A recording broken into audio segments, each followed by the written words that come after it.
방역당국이 기준과 조사 결과와 근거도 없이 마음대로 자가격리 대상자라고 통보만 하면 자가격리 대상이 되는 것이 아님을 분명히 밝힙니다.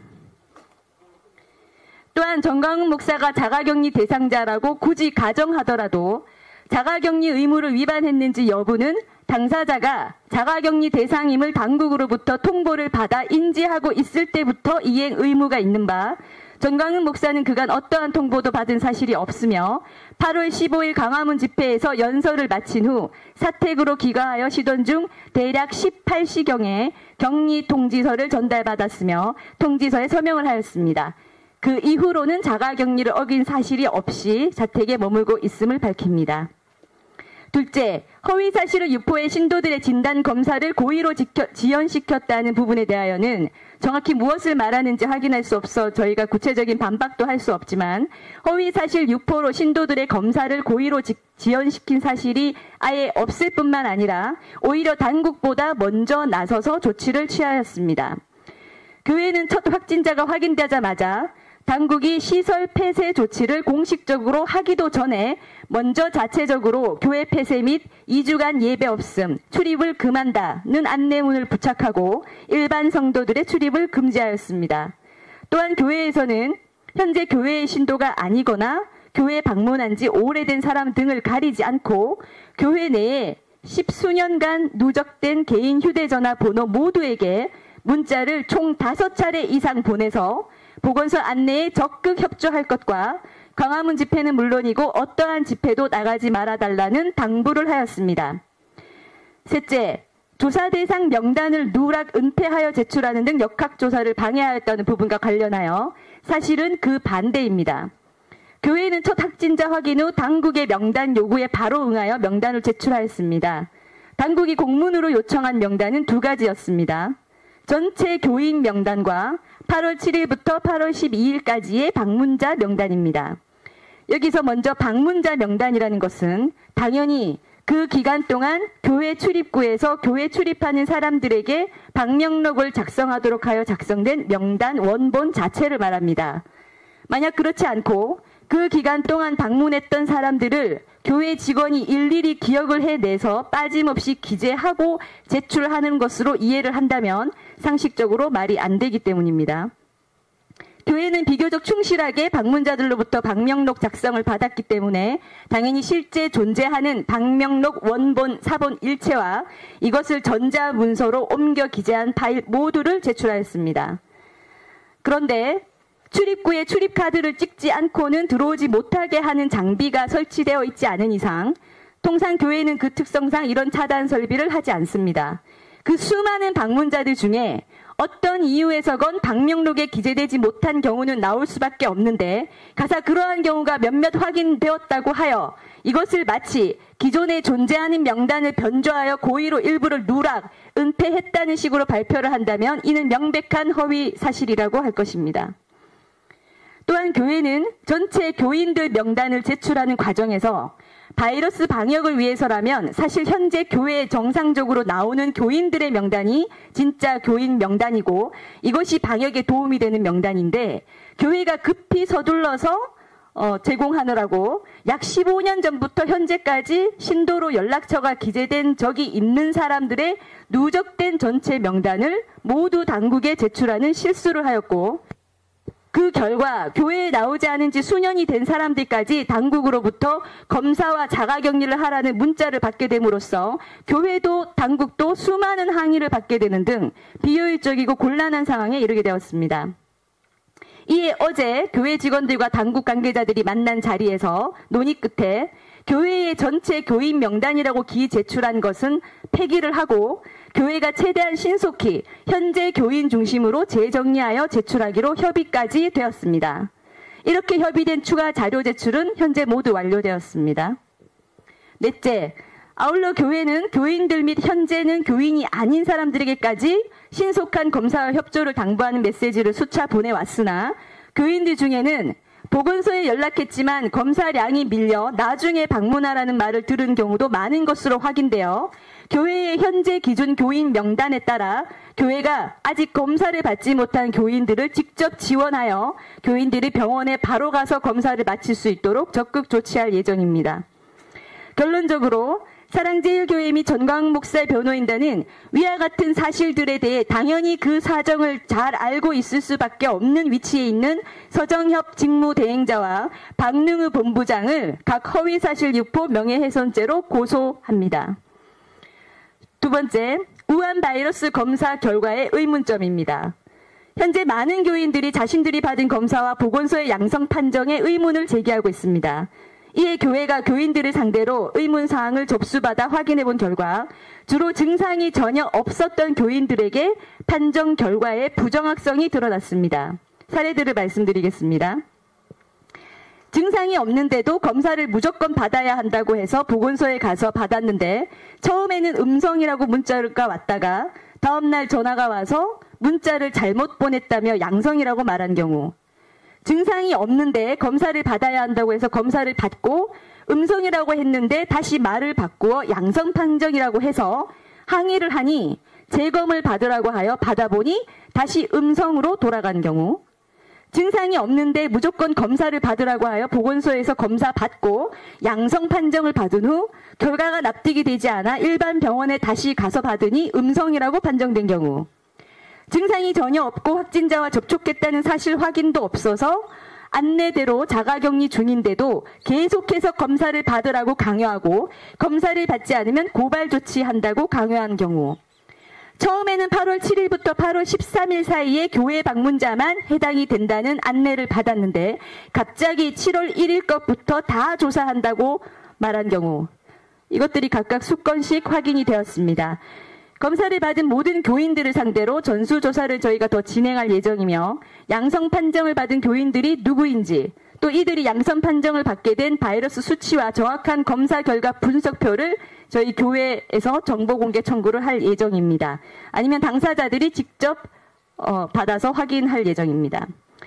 세 번째, 우한 바이러스 양성 확진자 숫자의 고무줄식 조정 가능성에 대해서 말씀드리겠습니다.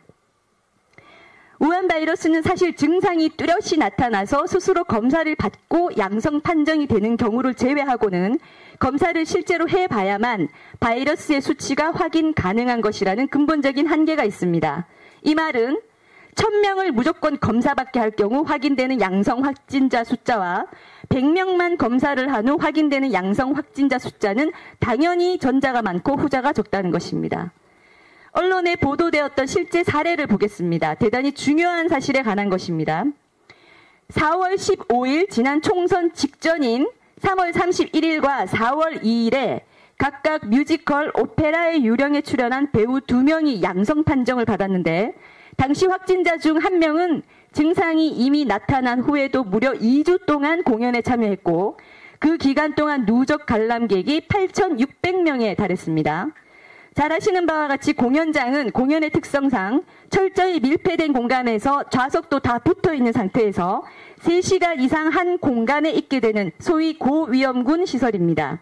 그런데도 당시 서울시는 배우 2명과 밀착 접촉이 있었다고 확인된 동료들 등을 위주로 고작 181명만 검사했고 확진자와 접촉한 것으로 검사받은 사람들 90명 중 단 1명만 양성이고 나머지는 모두 음성 판정되었습니다. 그런데 당시 관람객 8,600명 명단이 다 확보되어 있는데도 불구하고 이들에게는 지금 당국이 사랑제일교회 관련자들에게 실시하는 것과 같은 수준으로 무한대로 범위를 넓혀 검사를 강요하거나 실시하기는커녕 고작 문자 메시지를 보내어 가급적 외부 접촉을 자제하고 증상이 나타나면 진료소를 방문하도록 안내만 했습니다. 오히려 고위험군 시설인 공연장에서 마스크를 전혀 착용하지 않는 배우들이 확진되었는데도 말입니다.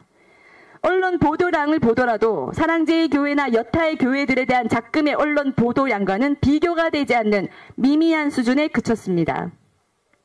오페라의 유령 뮤지컬 사건대와 같은 서울시의 소극적이고 미온적인 방치는 이번 8.15 광화문 집회를 허용해준 법원이 광화문 5개 집회의 허용 근거로서 인용하기까지 한 사건입니다.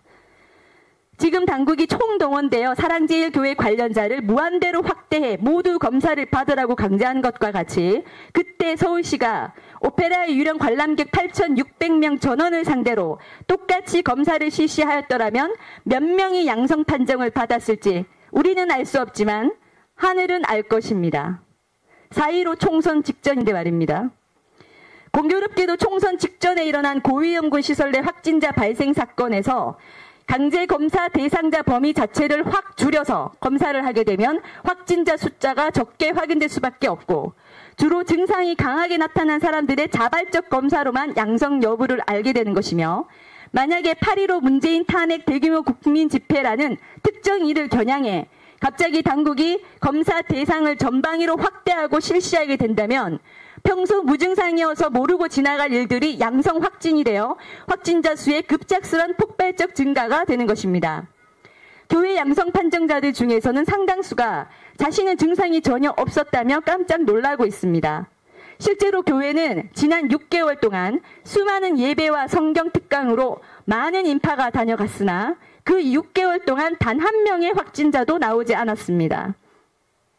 우한 바이러스의 확진자 숫자라는 것이 정부가 검사 대상 범위를 어디까지 강제하고 어떻게 조치하느냐에 따라 고무줄처럼 특정 시기에 맞춰서 줄었다 늘었다 조정받을 수 있다고 보는 것은 충분히 합리적인 주장입니다. 국민들은 증상이 뚜렷하지 않는 한 각자의 몸속에 바이러스 수치가 어느 정도인지 확인할 일이 없기 때문입니다. 정부가 확인하라고 하거나 확인해 주는 대로 보고 믿을 수밖에 없는 것입니다. 이런 이유로 저희는 정부에 요청합니다. 지금 바로 청와대와 서울시 두 곳의 모든 소속 직원, 모든 방문자들을 대상으로 우한 바이러스 검사를 실시해 보시기 바랍니다. 보건소에서 검사받고 또 일반 병원에서 검사하여 중복 체크를 하시는 것도 좋습니다. 그 두 곳에서 두 자리 숫자의 양성 확진자들이 확인이 된다면 어떻게 하시겠습니까? 문재인 대통령 서정엽 직무대행자가 교회들, 특히 사랑제일교회를 상대로 그동안 마치 존재 자체도 없었던 바이러스가 갑자기 생겨난 것처럼 확진자 수 확대에 주적으로 몰아가는 것이 합당한 일이겠습니까? 전수검사를 해서 확진자 수가 두 자릿수이면 당당하게 누구를 구속하라 사실상의 명령을 할 수 있고 세 자릿수이면 무조건 구속당해야 하는 죄입니까? 이것이 정부가 확인하여 발표하는 우한 바이러스 양성 확진자 수, 신규 확진자 수의 근본적인 허점입니다. 정부가 결정하는 검사 대상자들의 범위, 검사량에 따라 얼마든지 오르락 내리락하는 확진자 숫자가 가능하다는 것입니다. 고위험군 시설의 8,600명 관람객에는 가급적 외출을 자제하고 증상이 있으면 보건소에 가보라고 문자만 보냈던 서울시가 사랑제일교회를 상대로는 첫 확진자 발생을 기준으로 서울시 스스로 8월 7일부터 8월 12일까지 교회를 방문한 사람들 명단을 요청하더니 어제는 갑자기 바이러스 확진과 상관도 없는 7월 1일부터의 모든 방문자 명단을 달라고 하거나 교인들에게 7월 1일부터 방문한 사람들을 다 조사할 예정이라고 말하는 등 마치 전국에서 코로나 검사를 해야 할 대상이 사랑제일교회뿐인 것처럼 전례가 없는 과도한 월권으로 강제 검사 범위를 확대하고 있으며 그것을 기준으로 확진자 수를 계속 확대 보도해 결국 국민 공포심을 등에 업고 전광훈 목사 구속이라는 결과를 이끌어내려고 하는 것이 아닌가 강한 의혹을 제기하지 않을 수 없습니다. 다음으로 전광훈 목사가 보석 조건을 위반하여 재구속되어야 한다는 보도 관련해서 말씀드리겠습니다. 전광훈 목사가 받은 보석 결정에 따르면 현재 재판 중인 공직선거법 위반 사건과 관련이 있거나 위법한 집회나 시위에 참가하여서는 아니 된다는 사항이 있습니다. 모 시민단체 측이 집회 신고를 하여 동아면세점 앞에서 진행된 8.15 광화문 집회는 전광훈 목사의 현재 계류 중인 사건의 공소 사실과 아무런 관련이 없고 설치된 무대와 집회는 모두 서울행정법원의 집행정지 결정으로 허용이 되었고 경찰이 무대 설치를 허용한 결과 이루어진 집회입니다. 전광훈 목사는 본 집회 무대에 오를 수많은 연사 중 한 명으로 초청이 되어 약 5분간 연설을 하고 곧바로 집회 현장을 떠난 것이 전부입니다. 위법한 집회 참가에 조금도 해당하지 않습니다. 자가격리 위반이라는 자의적 주장은 전혀 다른 사건의 보석 취소 사유가 될 수 없으며 도망의 염려도 없고 보석 조건 위반이 없으므로 대통령이 직접 나서서 공개적으로 전광훈 목사를 비난한 것은 사실상 보석 취소 사유도 없는 한 명의 국민을 대상으로 대통령이 검찰의 보석 취소 청구를 명령하고 나아가 사법부에 대하여도 헌법에 반하는 정치적 명령을 한 것과 다를 바 없습니다. 삼권 분립의 원칙이 있는 대한민국에서 어떻게 이와 같은 일이 버젓이 일어날 수 있는지 참으로 참담한 심정입니다. 헌법의 가치는 하나둘 모조리 파괴되고 철저히 힘의 논리, 권력의 위세로 이와 같은 일이 기어이 목적을 달성하게 된다면 단언컨대 대한민국 국민 누구라도 특히 정권을 강하게 비판하는 누군가는 제2, 제3의 전광훈 목사 사례와 같은 일을 당하지 않을 수 없게 될 것입니다. 사실과 다른 마구잡이식 여론몰이 기사에 대해서 말씀드리겠습니다.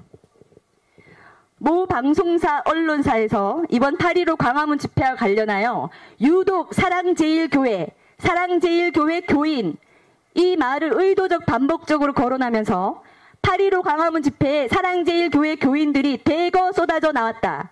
사랑제일교회 교인들이 대거 나오면서 집회 인파 규모가 급격히 늘어나기 시작했다. 심지어 사랑제일교회가 낮 12시 집회를 예고했다는 말도 안 되는 명백한 허위 사실을 마구 쏟아낸 사실이 확인되었습니다. 해당 보도와 기사의 기자분들께 제가 공식적으로 질문하겠습니다. 공개적으로 질문하겠습니다. 광화문 집회에 나온 그 수십만, 수백만 국민들 중에 누가 사랑제일교회 소속 교인이며 그 숫자가 몇 명인지 그날 현장에서 전수조사를 하셨습니까? 사랑제일교회 소속 교인이라는 증거를 그 자리에서 확인하셨습니까? 어떻게 확인하셨습니까? 이렇게 사실 확인된 사랑제일교회 교인 숫자가 몇 명입니까?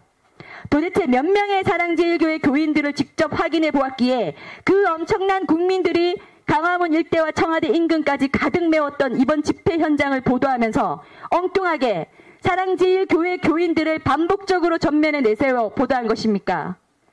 목적과 의도가 뻔히 보이는 이런 보도가 스스로도 부끄럽지 않습니까? 우리 헌법이 언론의 자유를 강하게 보장하는 한편 언론의 책임을 동시에 규정하고 있는 이유가 과연 어디에 있는지 곰곰이 생각해 보시기 바랍니다. 교회는 해당 기자, 보도국장, 방송사 사장을 상대로 고소할 것이며 손해배상 청구를 할 것입니다. 다섯 번째, 전광훈 목사를 공개 표적 삼는 대통령의 태도에 두 가지 의문점이 있습니다. 첫째, 문재인 대통령은 어제 코로나 확진자가 나온 교회의 신도들이 대거 광화문 집회에 나왔다며 국가 방역 시스템에 대한 명백한 도전이고 국민의 생명을 위협하는 용서할 수 없는 행위라고 했습니다. 사랑제일교회 소속 신도들이 대거 광화문 집회에 나왔다는 증거가 무엇인지 대통령께도 묻겠습니다. 그리고 문재인 대통령께서 8.15 때 광화문에서 경복궁까지 가득 찬 국민들을 한번 보시기나 했다면 불과 3년 전에 광화문 촛불 집회를 주도적으로 나가셨던 분이므로 모를 수가 없는데 이번 8.15에 가득 찼던 그 국민들의 숫자와 비교해서 어느 정도 되는 숫자면 대거 집회에 나왔다고 말할 수 있는지 그 기준을 알려주시기 바랍니다. 정권의 눈치를 봐야 하는 언론들은 하나같이 보수단체 집회라고 왜곡 보도하는데 보수단체들 소속 회원 다 합쳐도 그와 같은 놀라운 광경은 만들지 못합니다. 촛불 집회 때 나온 국민들은 모두 진보단체 회원들이었습니까? 혹 그 수십만, 수백만 국민들의 각자 몸속에 우한 바이러스균이 일정량 있는 상태인지도 모르고 광화문 집회에 나간 국민들이 있다손 치더라도 이것이 국가 방역 시스템에 대한 명백한 도전이며 국민 생명을 위협하는 용서할 수 없는 행위입니까? 그렇다면 우한 바이러스가 초기에 중국에서 무서운 확진세를 보일 때 질병본부와 의료계 전문가들이 바이러스의 근원지인 중국인 입국 조기 차단이 첫 번째 방역 원칙이라고 임모아 외쳤으나 문재인 대통령은 실행하지 않았습니다. 어떻게 평가할 수 있습니까? 문 대통령은 대구에서 코로나 확산이 터지기 시작한 날 청와대에서 음식을 시식하며 파한대소를 하는 모습이 언론에 공개되기도 했습니다. 종교의 자유는 더욱 강하게 보호하는 것이 헌법 정신인데 종교시설과 예배 금지는 강행하면서 오히려 고위험군 시설인 대형 클럽들을 방치하여 이태원발 바이러스 확산이 일어났습니다. 또 지난 총선 직전에 발생한 대형 공연장 내 확진 사건은 관람객 8,600명의 전수 검사도 실시하지 않고 지나갔습니다. 지금의 코로나 위기가 오기 얼마 전 시청 앞 광장에서 국민 반대에도 불구하고 박원순 전 시장의 5일장을 치렀습니다. 9월에는 무려 12일간의 동성애 대규모 축제도 허용하였습니다. 또 어제와 오늘 휴가 기간 3일이 총 비상이라고 하는데 그 휴가는 누가 만들어 주었습니까? 8월 15일을 끼고 3일 연속 전국 여기저기 사람들 많은 곳으로 휴가를 떠나라고 임시 공휴일을 지정한 사람은 누구입니까? 어제 양평에서 식당 마트 내 무더기 확진이 발생했습니다. 밀폐된 공간이 옥외보다 훨씬 더 위험하다는 것은 이제 일반 국민들도 다 아는 사실인데 외식 많이 하라고 쿠폰을 지급하고 포인트를 주고 있습니다.